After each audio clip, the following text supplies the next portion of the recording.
నా ఘనమైన నివాళులు అర్పించుకుంటూ, అలాగే ముందుగా ఈ వేదికను అలంకరించిన కేంద్ర మంత్రివర్యులు, హోమ్ అఫేర్స్ మంత్రివర్యులు, మినిస్టర్ ఆఫ్ స్టేట్ అన్న బండి సంజయ్ గారికి, అలాగే ఆంధ్ర రాష్ట్ర ఐటీ మరియు విద్యాశాఖ మంత్రివర్యులు శ్రీ నారా లోకేష్ గారికి, సహజ నటి జయసుధ గారికి,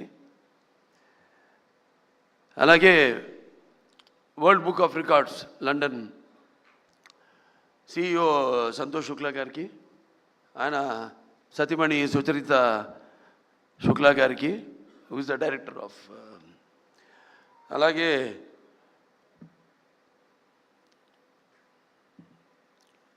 general secretary, joint secretary Iliyaz గారికి, అలాగే యూసఫ్ ఖాన్ గారికి,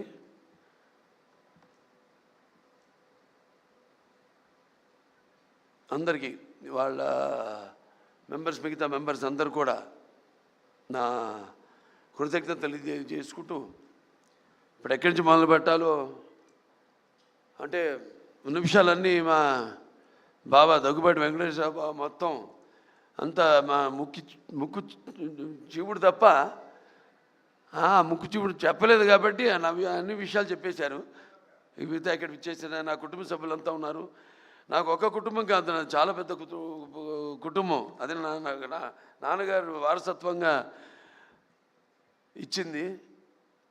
అలాగే అంటే ఇటు నాతో రక్తం పంచుకు పుట్టిన నా సోదరిమణులు అయితేనేమి, లేకపోతే నా హిందూపురం నియోజకవర్గ ప్రజలైతేనేమి, నా తెలంగాణ ఆంధ్ర రాష్ట్ర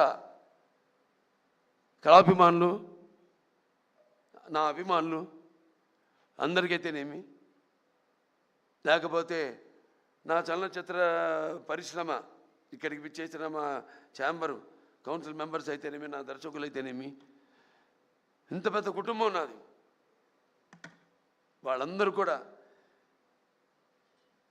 మీరు ప్రత్యక్షంగా పరోక్షంగా నాకు అందించిన సహకారాలు, ఆ తల్లిదండ్రుల తొరత మీరే నాకు స్ఫూర్తి అని తెలియజేసుకుంటూ, మరి ఈనాడు ఈ 50 సంవత్సరాలు, ఇప్పుడు 51వ సంవత్సరాలకు అడుగుపెట్టాను.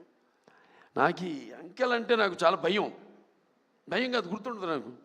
ఇప్పుడు నన్ను ఎన్ని సినిమాలు చేశారని అడగండి, అదొకటి తప్పితే సరే మిగతా నా రికార్డులు, లేకపోతే ఏ సినిమా ఎన్ని రోజులు ఆడింది అని అడిగితే నాకు గుర్తుండవు.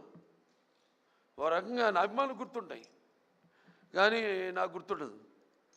అలా ఈ అంకెల వయసు విషయం వచ్చినప్పుడు కూడా నా మనవాళ్ళతో ఎప్పుడు గొడవ జరుగుతుంటుంది. నాకు వాళ్ళు నన్ను బాలా అని పిలుస్తారు తప్పితే నన్ను తాత అని పిలిచే తాట ఉలుస్తాను అన్నది. సో ఏం లేదు, ఒకటి ఏంటంటే అటు ఒక కళాకారుడిగా నాన్నగారు నాకు, నేను ఇందాక అన్నాను, కళ్ళు మూసుకుంటే, ఇప్పుడు నేను అనబోయేది ఏంటంటే కళ్ళు మూసుకుంటే కనేది కళ, కళతో అభినయించేది కళ, నిద్రపోతున్నప్పుడు కనేది కళ, నిద్రపోతున్న సమాజాన్ని మేల్కొల్పేది కళ. ఒక అద్భుతమైన రైటర్ రాసింది ఈ డైలాగ్, నాన్నగారిని స్ఫూర్తిగా తీసుకుని. అదే దారిలో నేను వెళ్తుంటాను.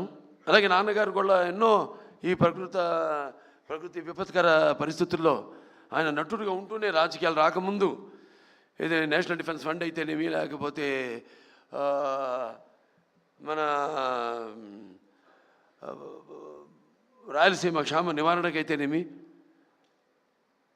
ఉప్పెన్నెలకైతేనేమి, వీటిలన్నిటి కూడా ఆయన ప్రజల్లోకి వెళ్ళి ఒక ప్రాంత ప్రజల్ని, అన్ని ప్రాంతాల ప్రజల్ని ఏ ప్రాంతమైనతో దెబ్బతిందో అలా అందరినీ సంఘటితపరిచి, అందరూ వాళ్ళ రాష్ట్రాలు వేరైనా వాళ్ళ ఆంధ్ర రాష్ట్ర తెలంగాణలు నాన్నగారి సినిమాలో గుర్తొస్తుంది. ఏదైనా ఆయన ఒక ఆలోచన, దూరపు ఆలోచనతో పెట్టేవారు. ఉన్న ఒక సందేశం, ప్రాంతాలు వేరైనా మన అంతరంగాలు ఒకటేనన్నా, ధ్యాసలు వేరుగా ఉన్నా మన భాష తెలుగు భాష అన్నా అని. సో అలా ఇవాళ ఏదైనా అటు ఆంధ్ర రాష్ట్రమైనా సరే, ఇవాళ ఇక్కడ తెలంగాణ రాష్ట్రమైనా సరే, ఎప్పుడు ఎక్కడ ఎటువంటి విపత్కర పరిస్థితులు ఉన్నా వచ్చినా రాకూడదని కోరుకుంటాను. కానీ అతివృష్టి అనావృష్టి నడుస్తున్న కాలం ఇది. క్యాన్సర్ ఒక చైర్మన్గా చెప్పగలుగుతున్నాను. ఇది నిర్ధారణ